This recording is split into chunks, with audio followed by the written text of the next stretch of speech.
Bueno, yo te podría decir que desde el momento, desde que comienza el modernismo o la época moderna, sobre todo con la Reforma Protestante, ahí hay un gran quiebre entre cómo la Iglesia tenía que, hablando de la Iglesia Católica, cómo la Iglesia tenía que abarcar los problemas de la sociedad.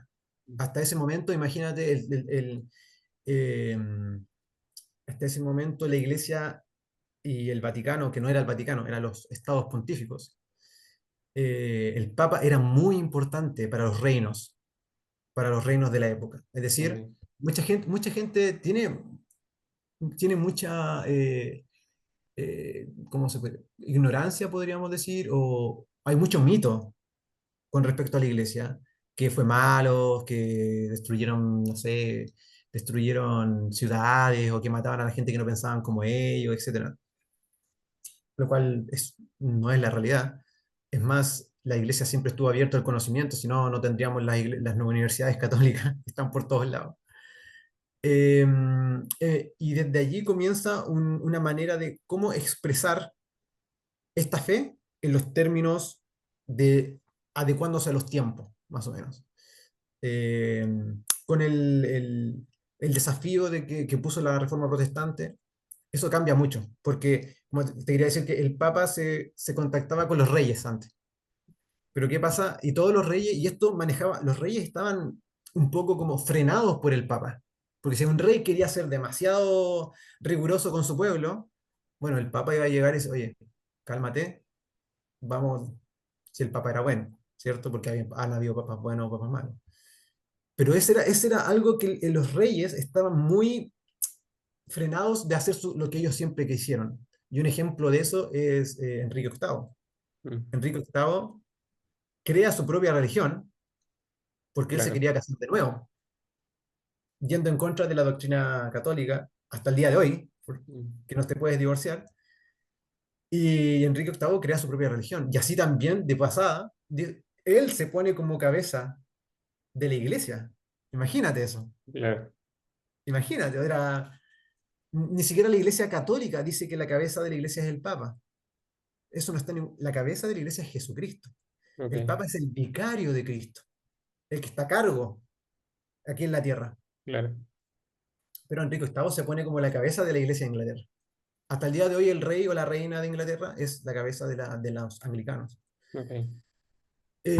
Y hoy, yo creo que a partir de, comienzan un tira y afloja de filosofías modernas que ya no venían con el tema griego, sino que con algo mucho más, con un ímpetu más libertario, con un ímpetu mucho más venido de los valores, o de las, más que valores, los ideales de la Revolución Francesa, que era una revolución que querían implantar una nueva religión y esa religión iba a ser impuesta por la misma asamblea, y que eran muy deístas y existían, bueno, ellos tenían sus propias creencias, que dicho sea de paso, no duró más que un año esa religión, Ok.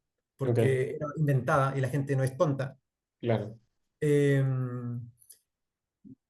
y bueno, y hoy en día estamos en un periodo donde que después del año, entre el año 60 y 65, la Iglesia Católica vivió el Concilio Vaticano II, donde ellos quisieron eh, in- eh, lo mismo, tratar de enseñar lo que se ha enseñado siempre con el lenguaje de hoy, con el Ya. lenguaje. En los años 60 hay un momento muy fuerte que es la revolución sexual. Los hippies, el Claro. rock, la guerra de Vietnam, Primera y Segunda Guerra Mundial y la invención de la televisión. Entonces, todo era era muy rápido, Mm, muy rápido cambiaba y la iglesia como que un poco se sentía que, ¿cómo reaccionamos ahora? Eh, Eso, por ejemplo, es algo que la teología está estudiando hasta el día de hoy. Esos cambios ok. que hay entre el año 65 hasta hoy, hay muchas personas que están estudiando están históricamente, filosóficamente, qué es lo que ha pasado, cuáles son los resultados de eso. Sin embargo, la teología propiamente tal, católica, sigue estudiando lo antiguo. ¿Ah? ¿Para Ya. qué? Para tratar de ponerlo aquí. Ya. ¿Me entiendes? Ok. Porque hay que tener en cuenta que es algo tan profundo que nosotros lo llamamos misterios, son misterios, que tú podrías conversar de esto por años y nunca vas a terminar de profundizar en Dios. Dios es una fuente inagotable de sabiduría, Él es la Ujú. sabiduría.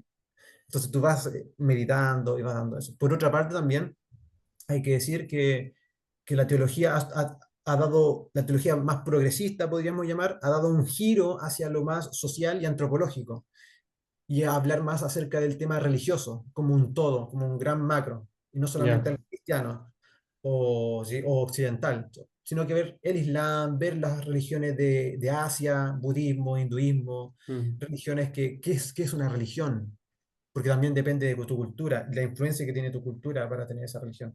Entonces, Ok. más o menos están estas aristas de la teología hoy. Algo como más antropológico, lo que se llamaría estudios religiosos, no teología, y lo teológico propiamente tal, que ya lo más cristiano, cristología, quién fue Cristo, etc. Ok. Súper.